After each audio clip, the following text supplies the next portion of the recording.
Now, may we request Senator Marcos for a short message.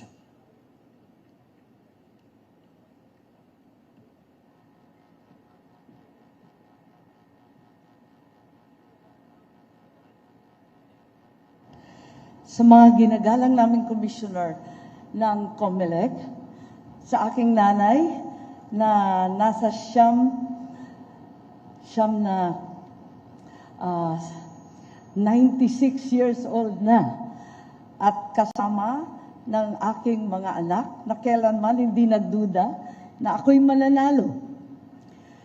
Kay Presidente Duterte, ang ating dating Pangulo, na Oktubre pa lamang, itinaas na ang aking kamay, at sa kanyang anak, na hanggang sa huling sandali, si VP Inday Sara ay ako'y kinakampanya.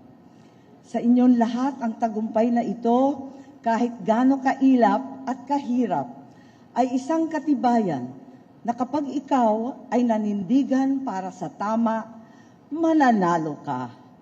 Hindi nagmaliw ang paniniwala ko sa dunong ng sambayanang Pilipino, na dama at alam nila ang ibig sabihin ng sakripisyo at prinsipyo, at gagawaran nila ito ng suporta at pagmamahal.